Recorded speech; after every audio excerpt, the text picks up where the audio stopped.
Dr. Rakish Rana will explore the art of building resilience in startup founders. You will learn some of the strategies and techniques for strengthening your mental and emotional resilience to overcome the challenges of entrepreneurship.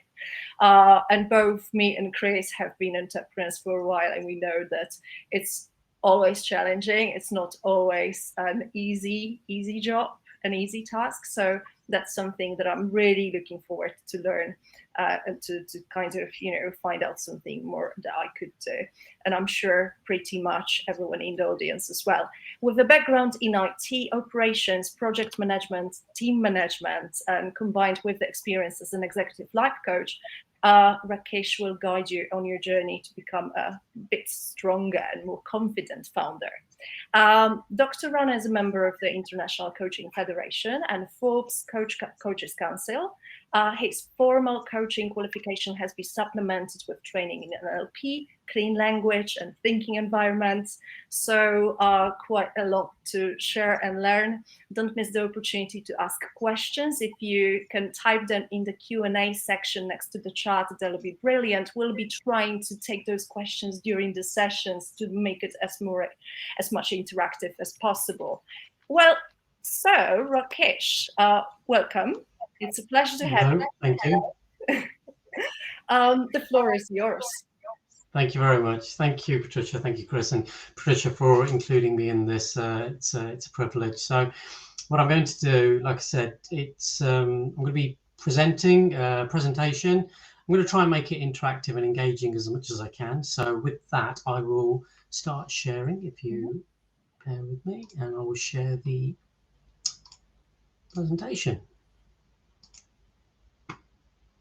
I'm going to go full screen, so I won't be able to see you, but Chris or Patrycja, just now that I'm sharing, can you see the presentation? Yes. Perfect, excellent. Brilliant. So I thought I'd start with something a little bit harrowing to try and make it a little bit memorable, just to see my face in mud. So this is a few years ago. This is me back in 2015. As part of my coaching process, let's say, I thought I would go through a bit of a fitness regime, try and better myself physically as I was doing mentally. And I decided to enter the Tough Mudder. And for those of you that may not know what the Tough Mudder is, it's a 12-mile race across rough terrain and obstacles. And as you can see, this is part of it. You get wet, you get muddy, you get cold. This was around the 11-mile mark or towards the end. And I must admit, I was ready to give up. And I'd had enough. I was in pain, I was in agony, and I think just from the expression on my face, you can see that all wasn't going well. Anyway, I'll come back to this. So today is about building founder resilience. So as Patrycja mentioned, as entrepreneurs and founders, life can be quite difficult. It's not all, it's not all roses. The life of an entrepreneur and a founder is fraught with difficulty, mainly because you find that you're facing all sorts of challenges. Challenges in building your business, challenges in growing your company, challenges in trying to balance your life, challenges in dealing just with the day-to-day when everything's coming at you. So building resilience is important, and having a mindset to do that is key. So moving on, what I want to talk about, first of all, is to ask you, what is resilience? And I'm going to come off the slide deck here and just pose the question out there. You can put it into the chat window, or if you want to come onto the mic and tell me, what do you think resilience is? Anyone? Yeah, feel free to type in the chat. Yeah, or even if you want to just yeah, I think we're shout it out. The ability to deal with stressful situations. Yes. Yeah, bouncing back from hardship, struggle, ability to withstand challenges. Yes, ability to bounce back from tough stuff. Yeah, I'd agree with all of that. Recovery. Okay. Stepping back in. Perseverance as well. Yeah. So what is resilience? This is a definition the ability and capacity to recover from challenges and difficulties. And it's your mental and physical toughness, pretty much what you all covered there.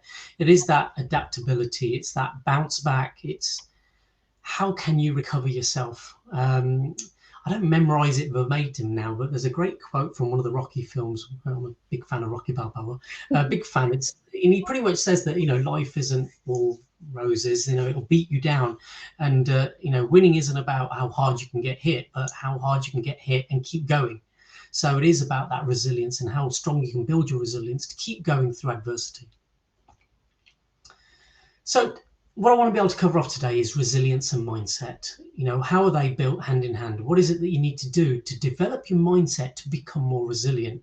And what are other ways that you can build resilience and just not focusing on your mindset? And I've left Q&A at the end, but please do jump in with any questions you might add. And, Chris and Patrycja will shout them out. So it's fine for you to just interject whenever you think might be appropriate. Or if you think something's not clear and you want me to repeat something, please just shout, and I'm more than happy to do that. So going into it, mindset. So a mindset is a person's way of thinking and their opinions. And this isn't essentially how we are, but it's the way we've been developed as we've grown up. So mindset is how we've been derived through education, the time we've spent with family and friends. It's taking on all of this information that develops our mindset. And Carol Dweck, a professor at Stanford University, a psychologist who's done a lot of work on emotions, mindsets, self-development and development in general, did a lot of research back in the 60s and 70s, spent a lot of time working on mindset. And she came out with this book eventually. And in that research, she talked about the two different kinds of mindset. And this is what I want to cover off initially. It's the fixed mindset and growth mindset. So before I go into it in a bit of detail, what I want to show you is some sort of examples of a fixed mindset versus a growth mindset. And I've broken it down into these 5 categories. So skills. If somebody has a fixed mindset, you're going to think you're born with it and it's fixed. It's not, your skills aren't going to change. You're just born with those skills. And if you have a growth mindset, you understand that skills come from hard work and they can always improve.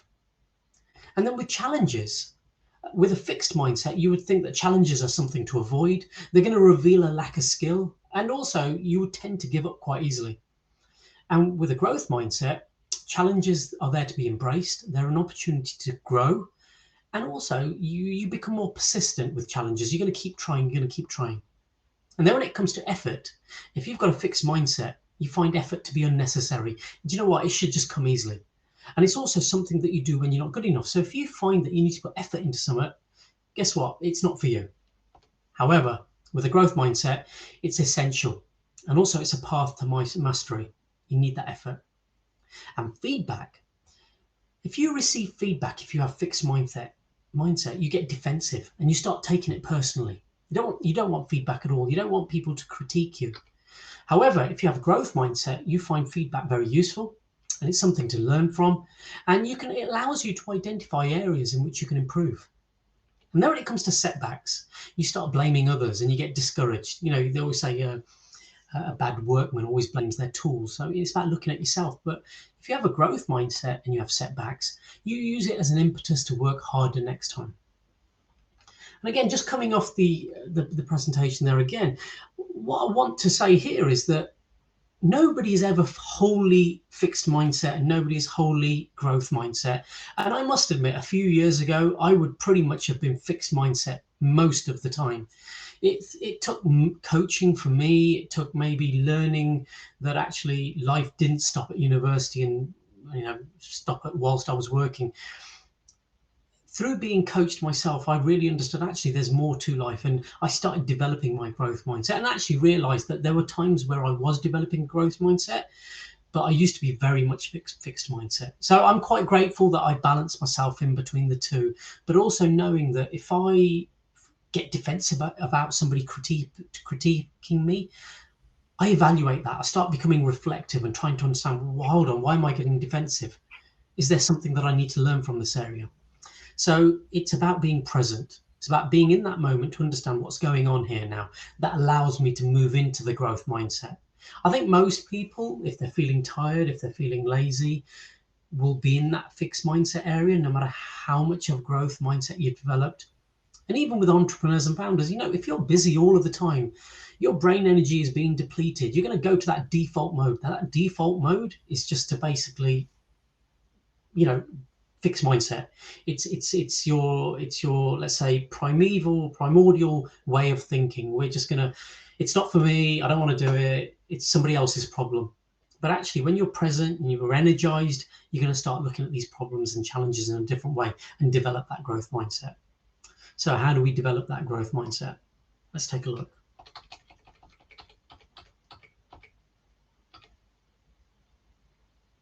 Before we do, I'll skip the slide.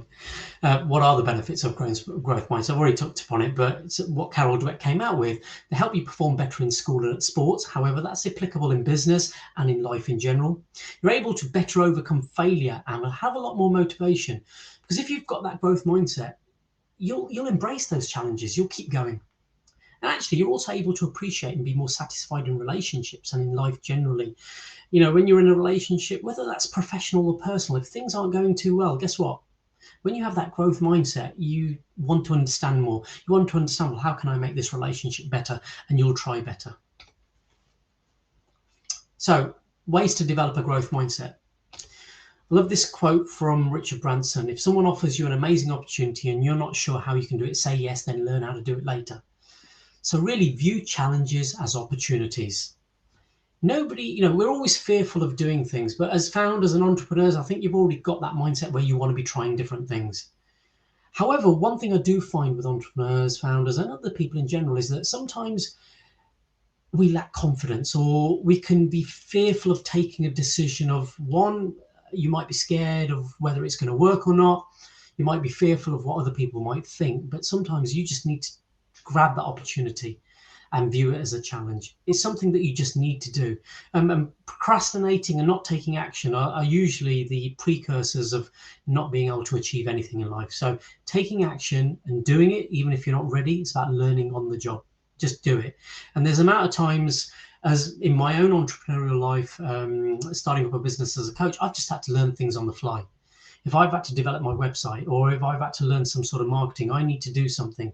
I haven't had the funds to go out and get people to, purchase their services. Sometimes I've had to do it in-house and do it myself. I've had to learn. So I've had to view that challenge as an opportunity to learn and just do it. Secondly, replace the word failing with the word learning. Great quote from Naveen Jain here. In the business world today, failure is apparently not an option. We need to change this attitude towards failure and celebrate the idea that only by falling on our collective business faces do we learn enough to succeed down the road. It's true. We've got to embrace that failure, and sometimes it's also look at the word fail and use it as an acronym. Fail as first attempt in learning. And quite often, failure is seen as the opposite of success, when in fact it should be seen as the stepping stone to success. Use failure to remind you of this way didn't work, so you got to try another way. And the more you fail, the easier it gets. And what I mean by that, the more you fail, you get used to it. Say with anything in life, the more you do it, you get used to it and you move on. It's the same with failure. If you're not used to failure, guess what? That first, two, second, third, fourth time it happens, it's going to hurt. It's going to feel as if the world's falling down on you. But guess what? It's not. It just means that you get up and you go again. And that's all it is. You just got to take your mistakes, you take your failures, learn from them, and keep going. And finally, value the process over the end result. Great quote from Michael Jordan. I've always believed that if you put in the work, the result will come. It's so true. You got to aim for your goals. And as a coach, what I find is when I work with my clients, we're working towards a goal, but more importantly, we'll work on that process. There's no point in achieving a goal if you haven't enjoyed getting there. So when you're growing a company, starting a company, you have ideas how you want it to be. But if you don't enjoy the process of getting there, if every day you're waking up and it's a chore, and every day is a battle, and every day is, I can't cope with this. You got to think to yourself, is this the life that you really want? So what you need to do is put in the processes in place that you can enjoy, and you have to value them. You need to be able, and what I mean is going back to embracing those challenges. It's developing that growth mindset so that if you can value the process and not worry too much about the goal, you'll start developing that growth mindset, which will help you face those adversities and challenges. But also, it's not always about the end result. It's about these quick wins that you can achieve. Like I've mentioned, I had to set up my website. I had to go out and learn a little bit about marketing. When you do that and see that you can actually put things in place that will work, you will see these quick results. And when you see these quick results, your confidence grows, your motivation grows, and your growth mindset grows too. And that's the idea behind it. Value the process over the end result. So the 3 ways to develop a growth mindset I've just talked about: to be more resilient, view challenges as opportunities, replace the word failing with the word learning, and value the process over the end result. Now, with that, before I move on, are there any questions? I know I got through that quite quickly. Any questions? Yeah, well, I'm looking in the question section. I don't, I've got the, wait a minute. One of the, no. Not really, but I think, no.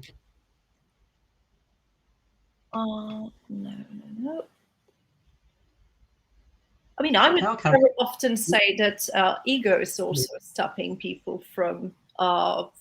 Oh, yes. That's another thing, and very often, either ego or like I know it all, attitude. Very often at that early stage, some of us have it, and that very, very much stops being open and learning. Yeah, ego falls into the whole fixed mindset area. It's where you think you know it all, where your skills are at, and you don't need to know anymore. So it all fits in. So this is all going back to removing yourself from that fixed mindset to a growth mindset. Understanding a lot of people don't know they may have an ego, so it is about taking on some of that feedback. But I'll move on to how you can start being a bit more present to understand what's actually going on here and start being reflective. So I'll move on. Thank you, Patrycja. Let's move on. So, talked about growth mindset. So, what about further growth? I talked about developing this mindset shift to become more resilient and develop that growth mindset. But we can grow further. It's not just about having a growth mindset. A few years back, I read this great article by Benjamin Hardy. He's at the time he was training to be a psychologist, and I've been following his journey for a number of years now, and he was very popular on the Medium platform. And since then, he's released like 4, 5, 6 books now, and these are some of the popular ones here that I've presented.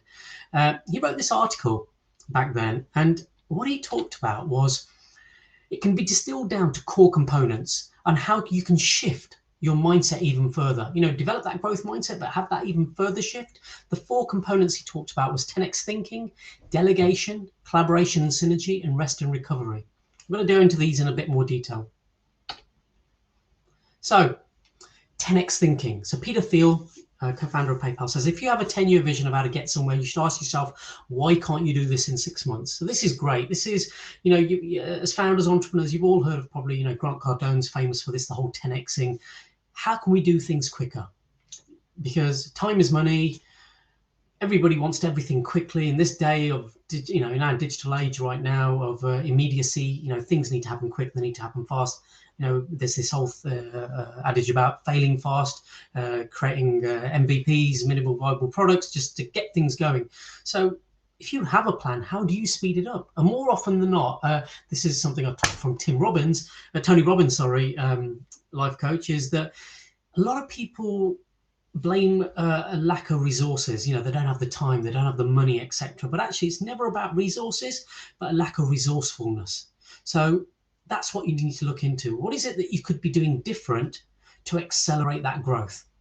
What can you be doing that isn't reliant upon a timeline of somebody else's timeline? If you need to engage with another company that says, oh, it takes us 2 years to do this, are they the best company to be engaging with?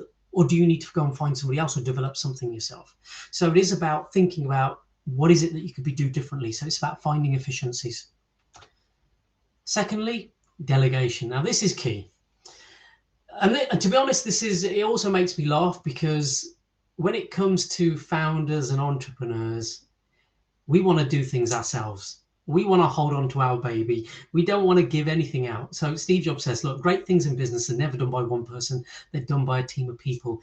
It took me a few years to realize I need to start farming off things. So, the first thing I farmed off was my social media, paying somebody else to do it. I'm not paying a fortune, but paying a little bit. Whilst I get to do the things I want to do, I get other people that are better at it to do what I was doing, let's say. So social media is one element. So it's about delegation. So it may be, if you're growing a team, it's about trusting the people that you bring on board to be able to do the work that you've brought them in to do. And delegate it. Don't do it all yourself. Build that team, build that company so that other people can do it for you. There's no point you doing it all. The other thing is collaboration and synergy. So Rana El-Kaloubi, founder of Affectiva, she said, remember, don't let the pressure of doing business get in the way of what business is truly about, building relationships with people. This is key about collaboration and synergy. Not quite the same as delegation. Collaboration and synergy is about, well, who can you leverage to help you? And to be honest, I'm just going to go back, actually, because this is so important, in a book that Benjamin Hardy wrote called Who Not How. Very often we focus on how to do something. How do I build this? How can I get more funding? How can I do this? And we bring these problems upon ourselves, or these challenges on ourselves, when really what we need to be worrying about is who. So change that narrative of how I'm going to do something, but who can help me do this? And when you start thinking about who can help you, start bringing collaboration, synergy into play, you start then working with other companies, with other people that are going to be able to assist you to achieve your goals. Because inevitably, by you collaborating, you're going to end up doing something for them as well. And that is key. And the great thing is, just a very quick thing about Rana El-Kaloubi, she's a PhD. Affectiva was an emotion AI company that was a Kickstarter out of MIT, where she did a PhD, and she built this company. And it was last year. So she's had this company for 10 years, and last year it got bought out by a Swedish company called Smart Eye. I think, if I remember right, sold for I'm going to get the numbers wrong. It was either $30 million or $60 million. So an amazing success story, and well worth looking into, to be honest. And finally, I think this is the most important. There are no awards given out for being the most exhausted. Rest and recovery, it's so important. I'm not of the opinion where you need to be grinding and hustling 24/7. I know in social media it says you've got to be on the grind, you've got to be up at 4 a.m. beating, you've got to be at that starting before everybody else. But here's the thing. If you're not fully rested and recovered, you will burn out. It's simple. The stats show it. Science shows it. There are more and more founders and entrepreneurs that are burning out at early stage than any other time. It's because they think that or social media tells them that what everybody else is doing out there is working 24/7, when it's just so not true. Getting enough rest and recovery is so important. And if that means you need to switch off for half a day, you need to switch off for half a day to be your best. The work will always be there. But when you're fully rested and fully recovered, you'll be working better, your brain will be functioning better, you'll actually be able to do things quicker than actually if you start plowing through things. The sports analogy here is people like Roger Federer, LeBron James, they're sleeping for nearly 12 hours a day throughout, 18 hours of rest a day if they're not working out, because their muscle recovery is so important. You need to rest and recover. You just can't do it. Your brain is a muscle in the end. You need to be getting enough sleep. You need to be getting sufficient sleep. If you say that I can live on 4 hours, 3 hours, you may be able to right now, but it's not going to be long term. And the important thing is that you start getting into the practice of getting enough rest and recovery. And just build that into your working practice. If you have a structure to your day and you have everything charted out, make sure you put in blocks of where you're resting as well, you're recovering. And when I say resting and recovering that you're not working, it doesn't mean that you're on your phone. It doesn't mean that you're watching YouTube videos or you're doing something else. It literally means just taking that time out, whether it's going out for a walk, being in nature, or doing something, or just sleeping. Take that rest. It's important. Yeah, we've got one, actually, a comment from Miss Wade. Sure. Is speed always good? Yes, I agree. She says Yes. taking time to relax and think clearly can be very important to productivity. See, broaden Of course. and build theory of Barbara Fredrickson. So everyone, Yes. if you'd like to, please check in the comments section. There is the title, and yeah. Yeah. Look, speed is important. When you're in business, speed to market, as they say, of course it's important. But leveraging collaboration and other ways of getting to market, other ways of using speed is better than you working 24/7, is what I guess I'm getting to. So that 10x thinking, what can you be doing more efficiently? Who can you be delegating work to? So there are different ways to use speed. It's not always about doing it all yourself, and getting that rest and recovery is so important.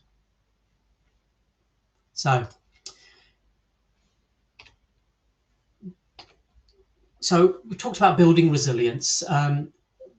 By developing a growth mindset, that starts to build your resilience. Other ways that you can build resilience are through having a purpose. So science has shown that if you have a stronger purpose, that will build resilience. If you have something to live for, I guess is what I'm saying.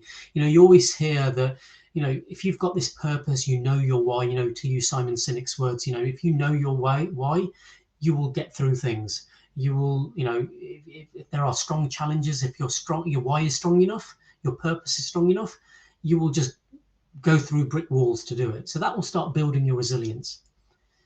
Thirdly, connections are important. They say as you grow older, for example, those that live longest are the ones that have the most people around them, those connections. So it's about longevity, but it's also in business as well. So building business resilience, building personal resilience is about connections. Again, going back to collaborations, whether they're personal or business, building strong connections is key to building resilience. And finally, wellness. Again, touched upon in that last point about rest and recovery. If we've got strong wellness, if we're fit mentally and physically, we will build our resilience. And if you've got a strong physical practice, and what I mean by that is if you're regularly working out or regularly going to the gym, walking regularly, you're building physical resilience.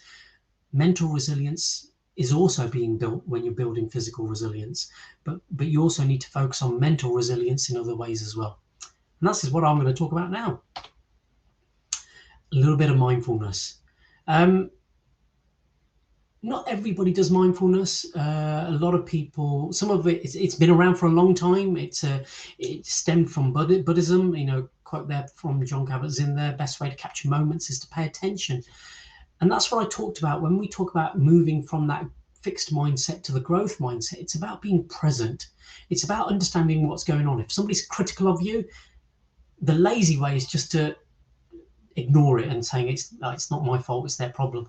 But when you're present, you can actually have a thought, okay, what's going on here?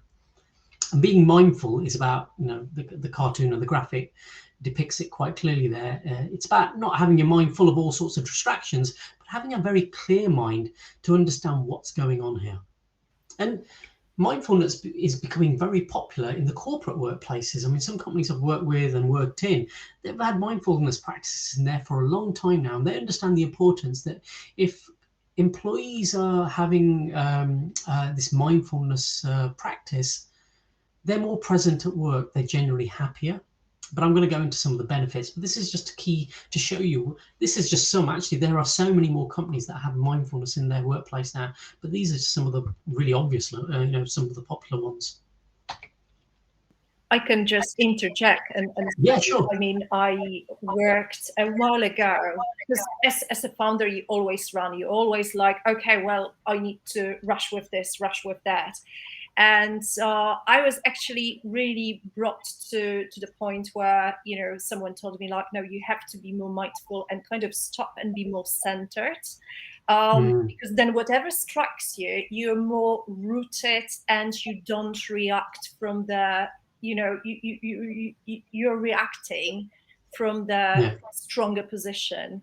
So I can agree that that's absolutely something that is absolutely crucial for founders. Otherwise, Definitely. it's always kind of, you might not be able to make the right decisions.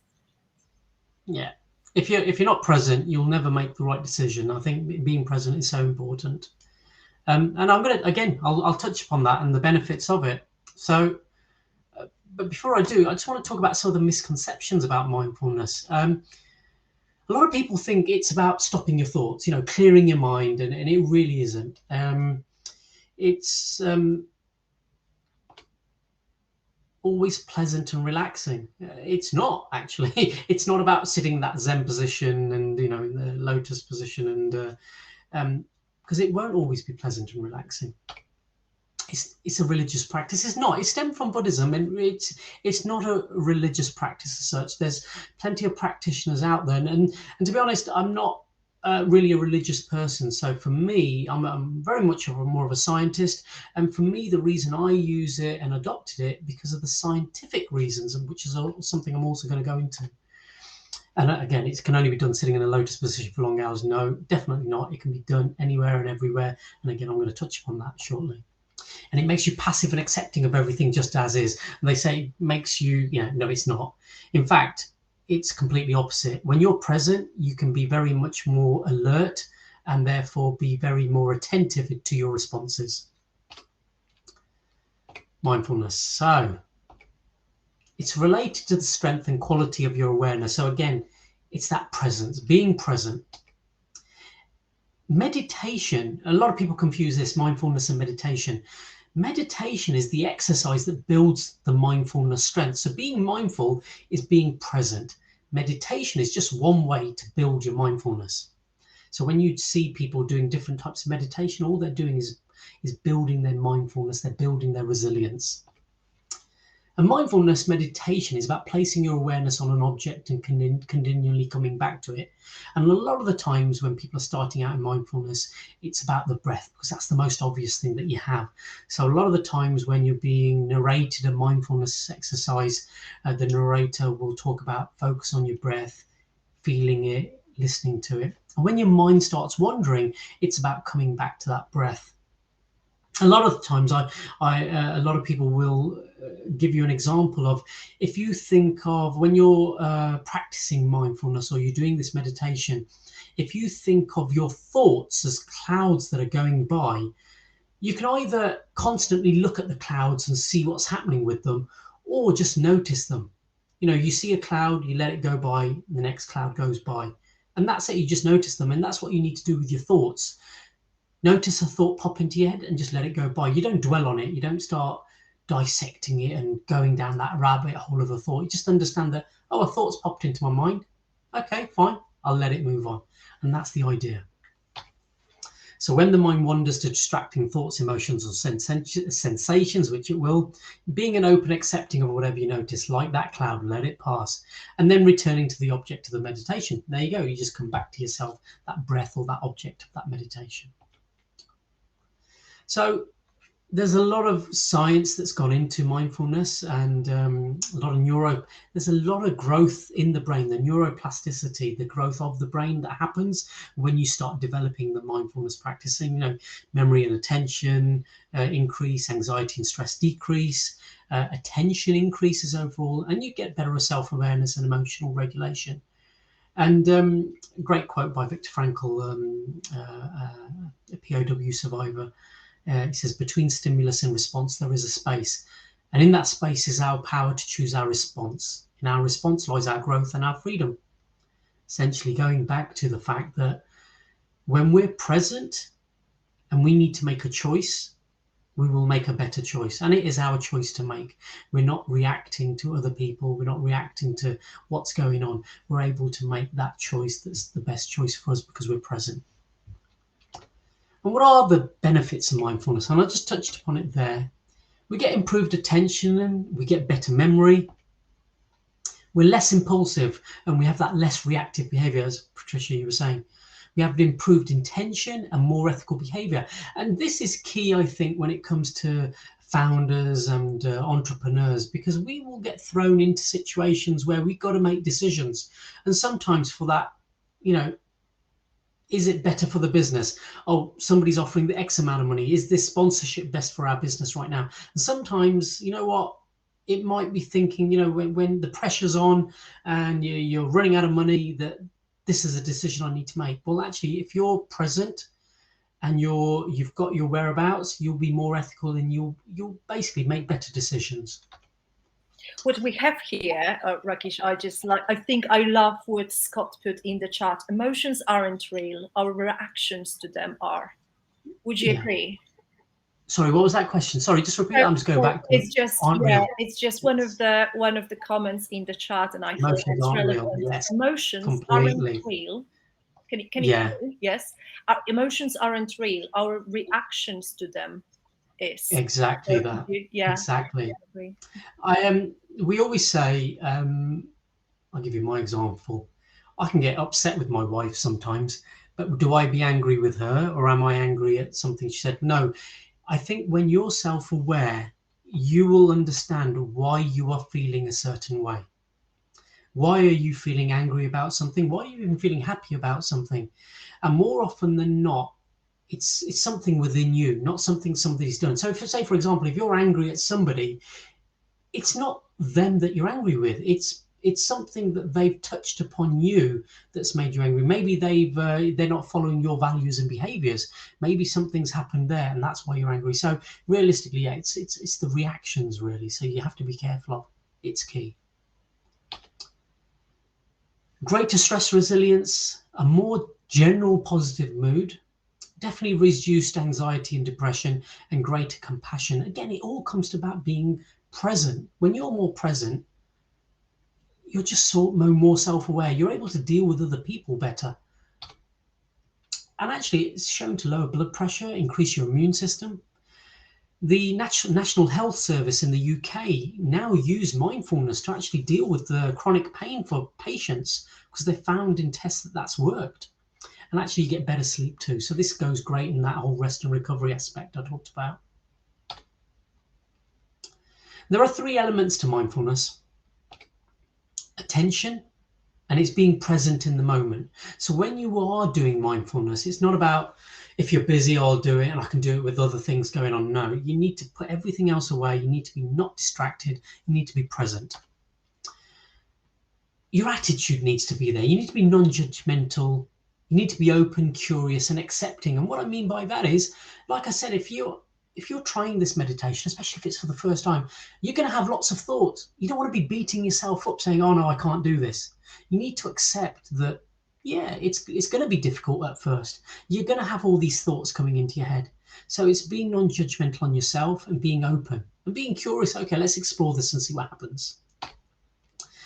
And intention. You have to do it on purpose. Like I said, it's about, not only do you need to be attention, you need to be in the present moment, but you need to do it on purpose. You need to have that intention that I want to do this mindfulness. So these are the 3 key elements of mindfulness when you're ready for it.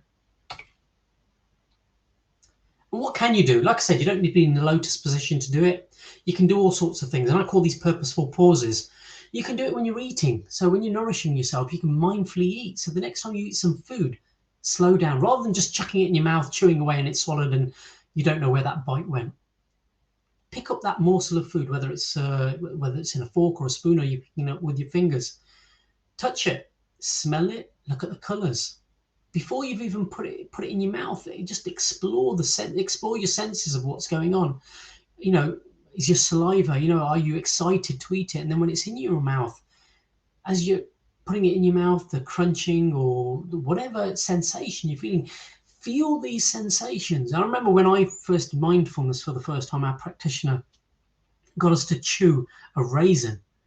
And I think from the moment of receiving the raisin in my hand to the moment of finally swallowing, it was nearly 5 minutes, I think. And that was a mindful experience. It was amazing. So try that. Mindful walking, again, go out for a walk. It comes into this whole rest and recovery part. But again, put your phone away. Don't take it with you. No email, social media. You know, if you've got a watch that's buzzing away, you know, make sure it's no notifications.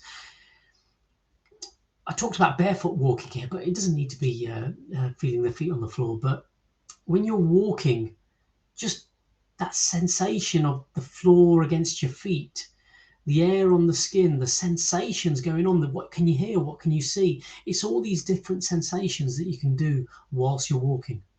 And then finally, sitting at your desk, as like I say, as entrepreneurs, founders, is probably where you're spending a lot of the time in front of the computer. But when you're powering it on and there's times, take a break, just notice what's going on, do a scan of your body. And it's great. Look, use an app. The app can do where you're doing these body scans. It's brilliant. Put it on your phone, play the app. It can last 5 to 10 minutes and it does an entire body scan.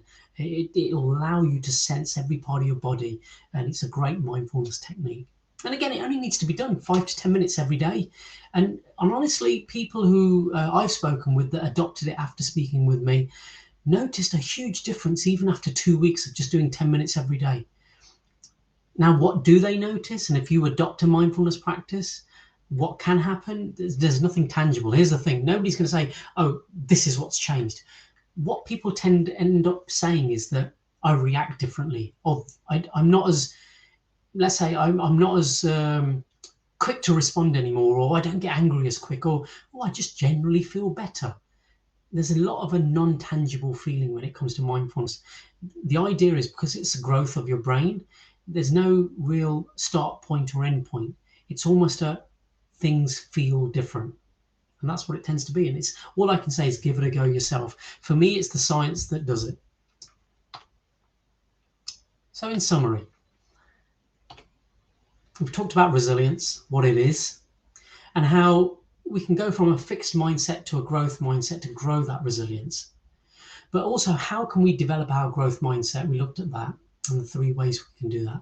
And also on Benjamin Hardy's work on developing that second mindset shift for greater success. And then we talked about ways you can build the resilience through building connections and having a purpose, and wellness as well. And finally, wellness was mindfulness. But again, wellness can also be physical exercise, just getting out for walks. It doesn't have to be mindfulness. It falls into that rest and recovery aspect of it. So before I finish, I do want to go back to this image. I'm sure some of you are probably wondering, probably forgotten about it actually. But anyway, here's me, collapsed, giving up. However, what I had been practicing was resilience. Sorry, developing that growth mindset. Yes. No, we still see the slide with the benefits of mindfulness, at least. Okay. Do you see the picture now? Maybe that's me. Just.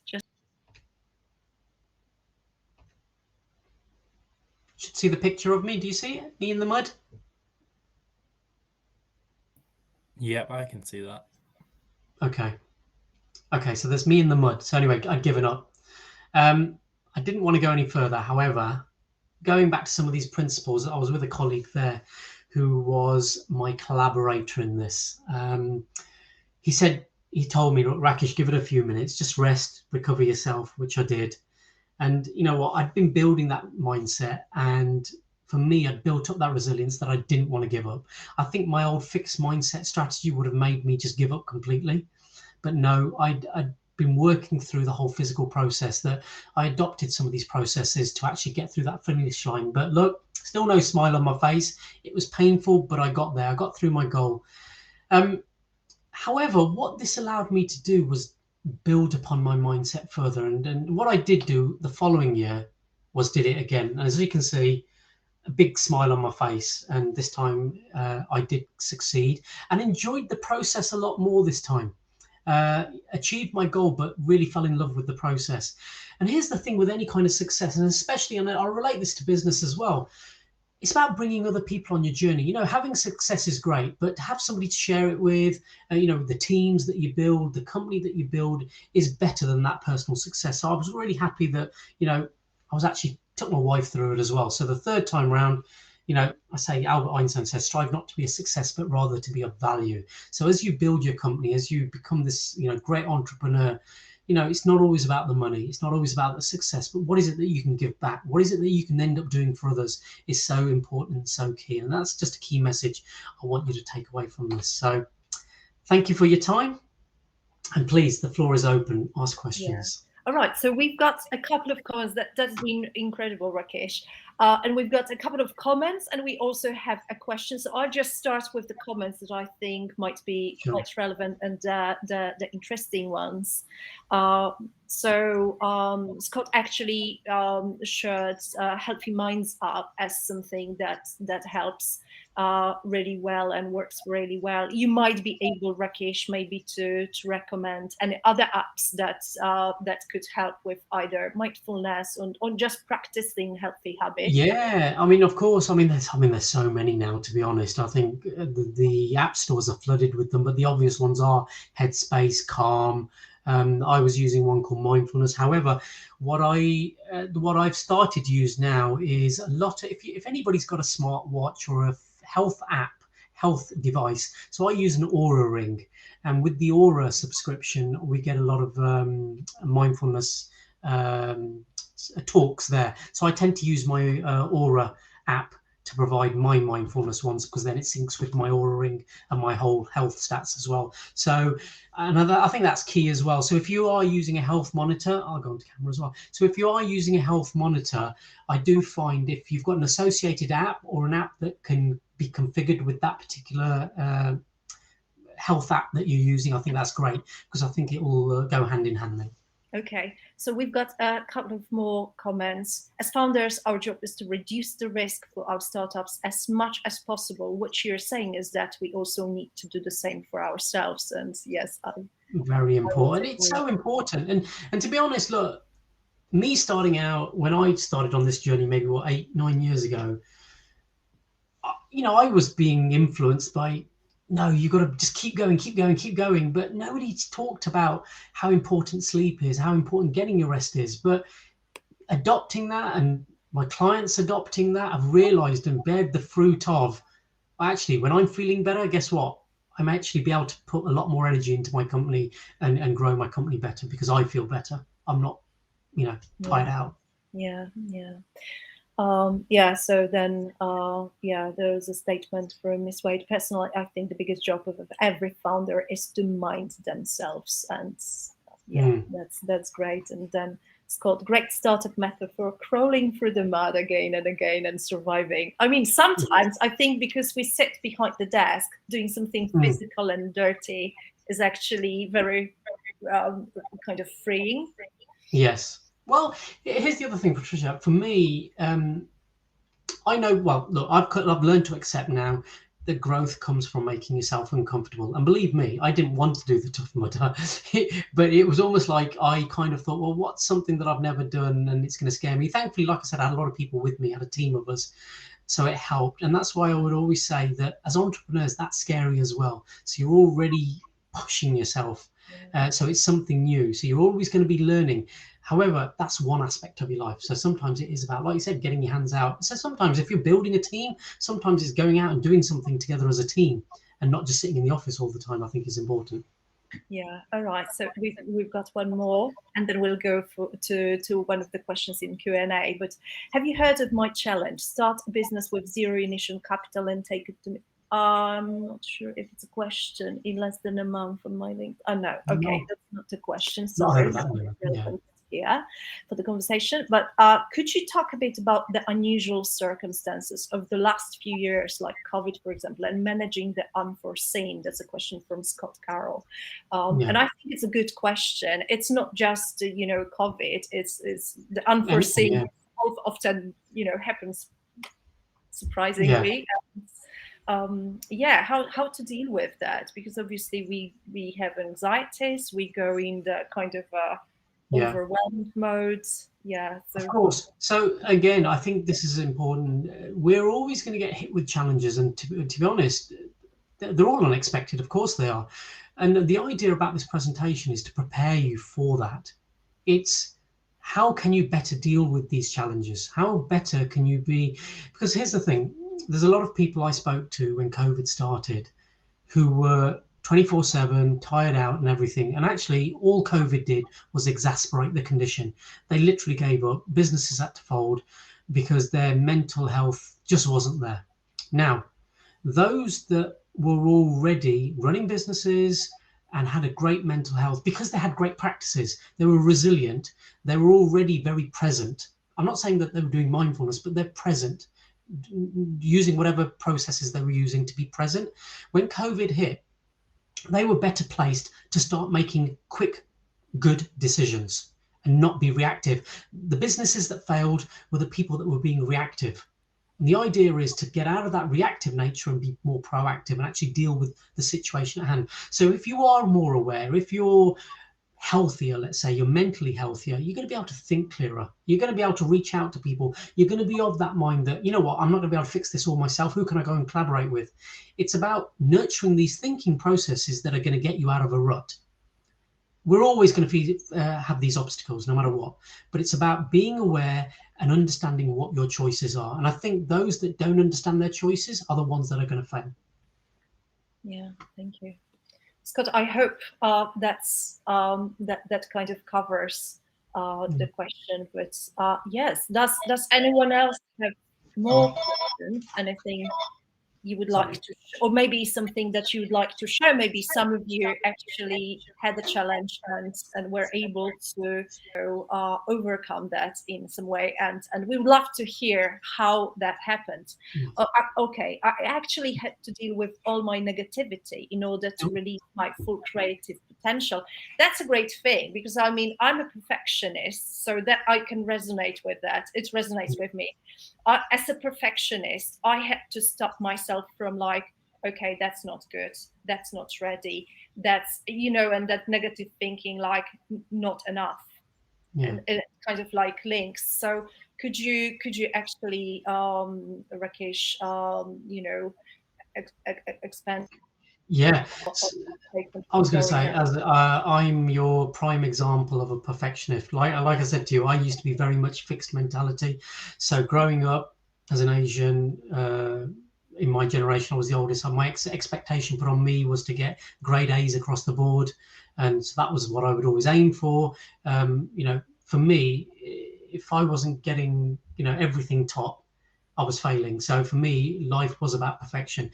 And again, it's only grateful through becoming a coach and getting on this entrepreneurial journey myself is learning to accept that, guess what, good enough is good enough.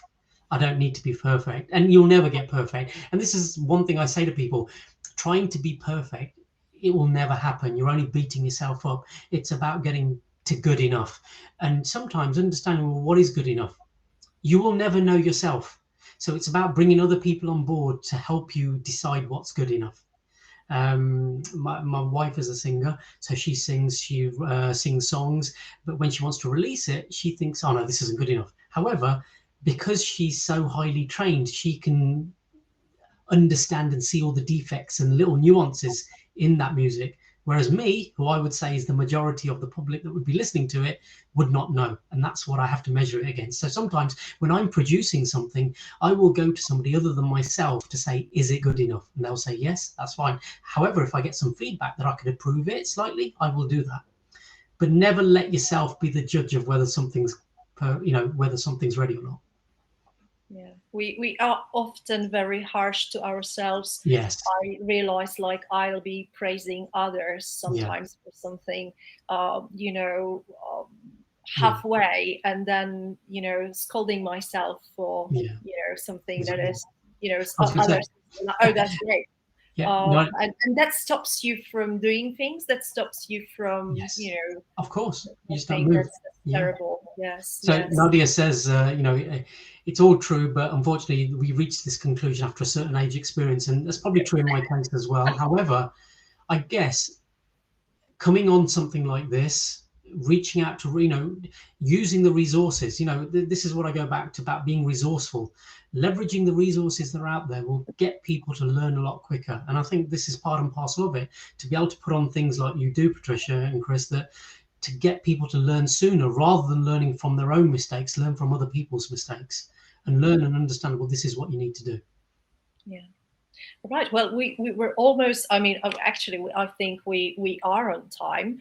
But just one last question. If anyone has one last question, please put it, and then Otherwise, we will conclude. But I want to give people opportunity. Okay, terrific presentation. Thank you. Thank you very much, Scott. My quote of the day on my LinkedIn was about negativity. What a coincidence. Amazing. Well, Rakish, if anyone would like to connect with you or, has any questions to follow up, how could they find you? So they can find me. I should have left that window up. Let me just share it quickly. We'll so also there we go. share that later in the follow-up. Yeah, so through social media, I'm known as the Clear Coach. So you can find me on Instagram. To be honest, the Twitter's there. I don't really use it as much. But LinkedIn, in fact, if you search for me, Rakish Rana, I am probably the only Rakish Rana in the world. Spelling mistake at birth. So Rakish with an I, but everywhere across the world it's spelt with an E. So you will find me on LinkedIn. So yeah, please just go ahead and connect. More than happy to. And on Instagram, the Clear Coach. And if you're in Vegas next week, Rakish will be in Vegas. So I'm you in might Vegas next week from you Sunday. might be actually lucky and maybe meet for a coffee. Yeah. Rakish, it's been an absolute pleasure and great to see you on screen and catch up, because we used to see each other more often in London. Yeah. So it's really great to see you. Thank you, everyone, for tuning in. I know that you're tuning in the morning, in the evening, and across different time zones. So we always are very happy to see everyone. Have a great night. Have a great day. And we'll see you next time. Thank you. Take care. Take care.